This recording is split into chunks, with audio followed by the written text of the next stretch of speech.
JEE mains पास में आ गई है और सारे जेई एस्पिरेंट्स सीरियस हो चुके होंगे। तो ये वीडियो उनके लिए है जो जेई मेंस को सीरियसली प्रिपेयर कर रहे हैं या करना चाहते हैं और इस एग्जाम को क्वालिफाई करना चाहते हैं। तो इस वीडियो में मैं आपके साथ डिस्कस करूंगा पिछले साल जो जेई मेंस के पेपर हुए थे उसमें कौन सा सब्जेक्ट डिफिकल्ट था, कौन सा मॉडरेट था, कौन सा इजी था, प्लस आप लोगों ने और क्या करना चाहिए कि ये जेई मेंस की एग्जाम आप अच्छी तरीके से क्वालिफाई कर सको। So let us start. मेरा नाम है अभिजीत पेशकर और आप देख रहे हो साकार पीसीएमबी।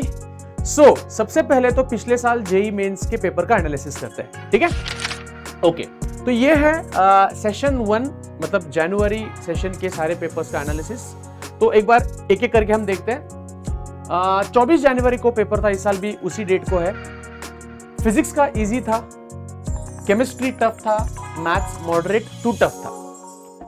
तो अगर आप ध्यान से देखते हो तो फिजिक्स को अगर आप सारे पेपर्स का लेवल देखते हो तो easy easy easy moderate easy moderate moderate easy moderate moderate easy to moderate और मॉडरेट, और यही लेवल था इसके पहले साल वाला। 2022 को भी यही था, 2023 को भी यही था। तो अगर ये पैटर्न कंटिन्यू रहता है तो आपको फिजिक्स में सिर्फ कुछ फंडामेंटल्स क्लियर करने हैं, रेगुलर रिवीजन देना है। क्या करना है मैं आपको वीडियो के एंड में बताने वाला हूं। तो बस आपको फिजिक्स का होता है ना एक रूटीन पढ़ाई करनी है, आप जो कर रहे हैं उसको कंटिन्यू करना है। बहुत प्रेशर लेने की जरूरत नहीं है, बहुत डरने की जरूरत नहीं कि फिजिक्स का क्या होगा, है ना? केमिस्ट्री का देखते हैं, tough moderate to tough, easy easy moderate to tough, easy easy easy moderate easy easy easy. तो यही कहानी केमिस्ट्री में भी है, बट मुझे लगता है थोड़ा सा फिजिक्स के कंपैरिजन में केमिस्ट्री का पेपर थोड़ा सा हायर लेवल पे जाता है। इसके रीजंस भी हो सकते हैं क्योंकि कुछ पार्ट लर्निंग पार्ट होता है, तो यूजुअली बहुत सारा मटेरियल है, तो इतना कैसे आप याद रखोगे, तो थोड़ा सा उसमें आपको एफर्ट्स लेने पड़ेंगे। क्योंकि मैंने खुद जेई मेंस दी थी, मुझे पता है कि केमिस्ट्री को इतना सारा वास्ट सिलेबस है, उसको याद रखना, उसको अच्छे से मेमोराइज करना, ये एक बहुत चैलेंजिंग काम है। बट फिर भी अगर आप लेवल देखते हो तो आई डोंट थिंक कि आपको बहुत डरने की जरूरत है। अभी भी अगर आप स्टार्ट करते हो तो ये मैथ्स, फिजिक्स और केमिस्ट्री, ये 2 सब्जेक्ट तो आप आराम से कर सकते हो, ठीक है? मैथ्स को आते हैं। अब मैथ्स आप सबको पता है पिछले साल और उसके पिछले साल भी मैथ्स में पेपर की लेवल काफी अच्छी आई। मतलब जो हमारे टाइम में आती थी, हमारे टाइम में AI ट्रिपल ई हुआ करती थी और जेई एडवांस अलग पेपर हुआ करता था। तो तब तीनों सब्जेक्ट्स की जो लेवल है वो काफी मेंटेन थी। मतलब बहुत इजी या बहुत डिफिकल्ट ऐसा नहीं। जेई मेंस मतलब AI ट्रिपल ई का लेवल अच्छा था, मतलब बहुत डिफिकल्ट नहीं और इजी तो बिल्कुल नहीं था। और JEE advance was very difficult, तो वो इतना अच्छा था पहले। अभी थोड़ा सा मुझे लगता है बहुत सारे रीजंस है, मैं मेरे रीजंस बताऊंगा, आप आपके रीजंस ढूंढोगे, उसमें मतलब नहीं है, बट आ रहे हैं। द फैक्ट इज लेवल थोड़ी कम हो गई है, ठीक है? मैथ्स के बारे में बात करते हैं तो आप ध्यान से देख सकते हो tough tough tough tough tough tough moderate tough tough moderate to tough tough. तो मैथ्स ने सबको परेशान किया है पिछले 2 साल से। अगर आपका मैथ्स सब्जेक्ट अच्छा है तो उस पर फोकस करो, क्योंकि ये सब्जेक्ट आपका रैंक बढ़ाने वाला है, ये तो हो ही जाएगा।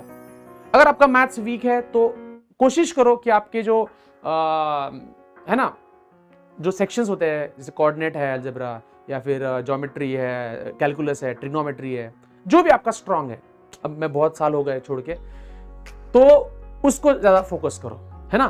फिजिक्स क्या करना है मैं अभी आपके साथ डिस्कस करने वाला हूं। उसके लिए सबसे पहले हम पिछले साल मतलब एक पिछले कुछ साल में जो वेटेज आता है फिजिक्स के अलग अलग सेक्शन पे, वो एक बार देख लेते हैं तीनों सब्जेक्ट के लिए।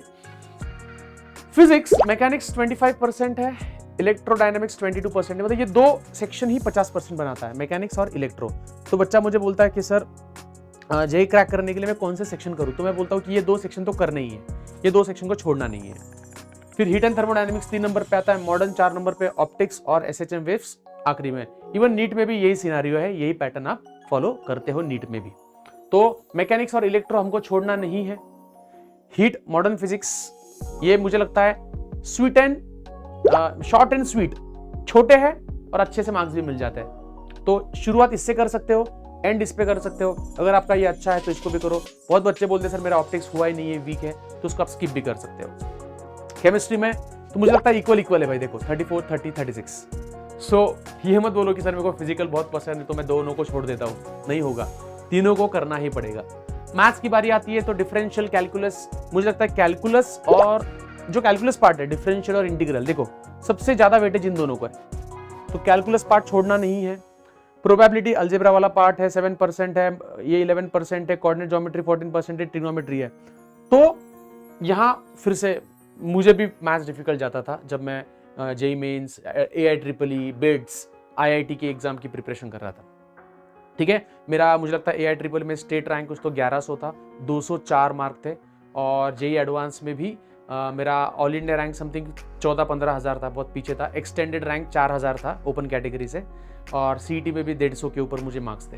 ठीक है, मैं गवर्नमेंट कॉलेज ऑफ इंजीनियरिंग से ग्रेजुएट हूँ और पिछले 14 साल से फिजिक्स पढ़ा रहा हूँ। ओके, आगे बढ़ते हैं। तो अभी क्या करना है, स्ट्रैटेजी क्या होनी चाहिए sir, what should be the strategy?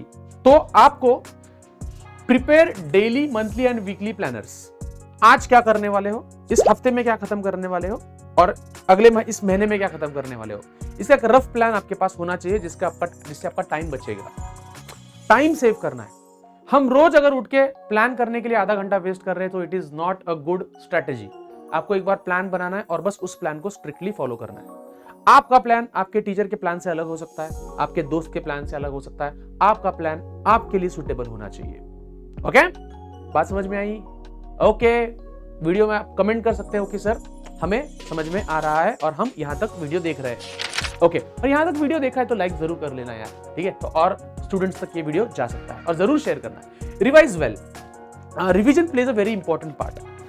हम पढ़ाई तो करते हैं बट हमारा जो ब्रेन है वो ज्यादा चीजें याद नहीं रखता अगर हम उसको बार बार रिवाइज नहीं करते। एक बहुत ही सिंपल फंडा है, देखो ना, कोई भी सक्सेसफुल इंसान देखो वो क्या करता है, वो एक ही चीज बार बार करता है ना। कोई भी इंसान बोलते ना 10,000 घंटे अगर एक ही चीज करता है तो उसमें वो परफेक्ट हो जाता है। तो हम 10,000 घंटे तो नहीं, बट जो चीज हमने एक हफ्ते पहले की थी वो अगर थोड़ा सा रिवाइज कर लिया तो उसका बेनिफिट ही होने वाला है।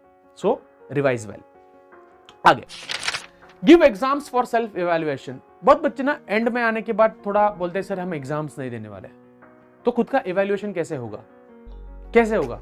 हम किसी गांव को जाते हैं तो हम हर बार पेट्रोल देखते रहते कि पेट्रोल खत्म हुआ क्या, हम देखते रहते हैं, इवैल्यूएट करते हैं कितना बाकी है। तो एग्जाम देने से, एग्जाम आपका इंडिकेटर है, आपके इंडिकेटर लग ना जाए इसलिए आपका इंडिकेटर सही होना चाहिए, एग्जाम सही से होने चाहिए। तो जो भी कोचिंग में आप हो, जो भी ऑनलाइन कोर्सेज आपने ज्वाइन किए हैं, सारे ऑनलाइन एग्जाम्स, सारे ऑफलाइन एग्जाम्स देते रहो। ओके, आगे, आस्क डाउट्स। एंड में बच्चे बोलते हैं कि यार डाउट्स क्यों पूछने चाहिए, you don't know which question is going to come in the exam. So doubts पूछते रहो, टीचर के साथ कम्युनिकेट करो। अगर आप मेरे स्टूडेंट हो तो टेलीग्राम, व्हाट्सएप, जो भी आप मीन्स हो, या फिर ऑफलाइन में हो तो ऑफलाइन में आके मिलते रहो एग्जाम के दिन तक। मुझे याद है क्षितिज शाह नाम का एक बच्चा था, एक दिन पहले आके मिला था मुझे, बोलते दर्शन लेने के लिए वो आया था। मैंने उसका क्विज लिया था, 1-to-1 उसके साथ क्वेश्चन आंसर्स किए थे। और ऐसा होता है कि एक दिन पहले कुछ डिस्कस किया, सर एग्जाम में वो आ गया। ऐसा नहीं कि उसको वही आया, बट वो बच्चा आखिर तक मेरे कांटेक्ट में था, आज वो एम्स में है।